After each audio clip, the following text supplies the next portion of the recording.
위염이 반복되고 만성화되면 이것이 발병할 수 있다고 하는데요. 장의 상피로 화생, 변한다는 뜻인데요. 장상피 화생이 있는 경우는 위암 발생 위험도가 10배 정도가 됩니다. 만성 위염에 중요한 역할을 하는 다소 생소한 주제인 장상피 화생에 관한 내용입니다. 장상피 화생이요? 네. 아니 위염을 얘기하는데 장상피 화생은 어떤 걸까요? 예, 장상피 화생이란 말은 이제 장의 상피로 화생, 변한다는 뜻인데요. 장상피 화생이란 이제 위의 상피가 변형을 일으켜 장의 상피와 닮은 조직으로 변화하는 것, 혹은 위 점막의 정상적인 세포가 소장 상피세포나 대장 상피세포와 유사하게 변한 것으로 정의할 수 있고요.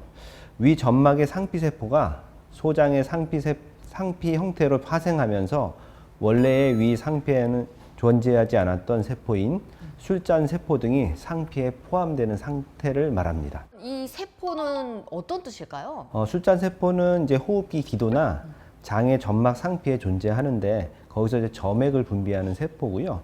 분비할 때 술잔 모양으로 변한다고 해서 술잔 세포라고 이름이 붙여졌습니다. 아, 이렇게 위 점막이 장 점막으로 바뀌면 이게 어떻게 되는 걸까요? 장상피 화생이 나타난다고 해서 정상적인 위의 고유한 기능이 소실되거나 이제 변하는 것은 아닙니다.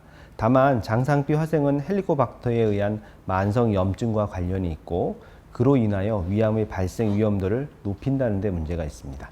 장상피 화생은 이제 위암의 전암성 병변이고 이제 만성 위축성 위염, 장상피 화생, 그다음에 위암의 전 단계인 위선종 혹은 이형성증이라고 하는데요. 이 단계를 거쳐서 이제 위암이 발생을 합니다.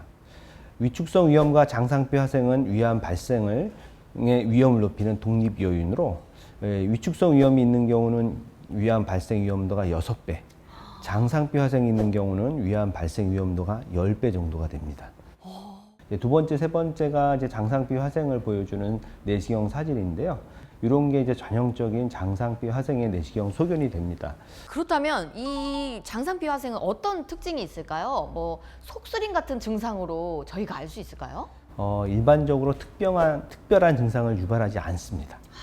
그래서 우연히 위내시경 검사에서 발견되는 경우가 많습니다. 따라서 주기적인 위내시경 검사가 필요합니다. 그렇다면 이 발병 원인은 어떻게 될까요? 예, 장상피 화생의 발병 원인은 헬리코박터 파일로리 감염과 그로 인한 만성 위염의 결과로 생긴다고 알려져 있습니다.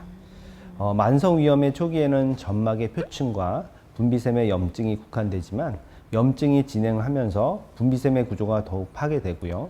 점막의 위축, 그다음에 화생성 변화가 생기게 됩니다.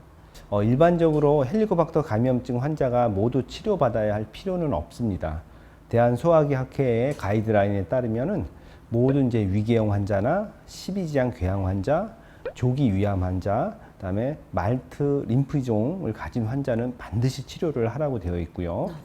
위암 환자의 직계 가족, 그리고 설명되지 않는 철결핍성 빈혈 환자, 그다음에 만성 특발성 혈소판 감소증 환자에게도 헬리코박터 치료가 도움이 됩니다. 또한 이제 요새 만성 위축성 위염이 많은데요. 만성 위축성 위염 환자, 그 다음에 지금 말씀드리는 장상피 화생을 가진 환자도 치료가 도움이 됩니다. 이 장상피 화생을 예방하기 위해선 평소 관리가 정말 중요할 것 같은데요. 위에 부담을 주는 습관은 피해야 되겠죠? 네, 맞습니다. 장상피 화생은 특별한 증상을 일으키는 경우가 없어 정기적인 위 내시경 검사를 통해 추적 관찰을 하는 것이 좋습니다.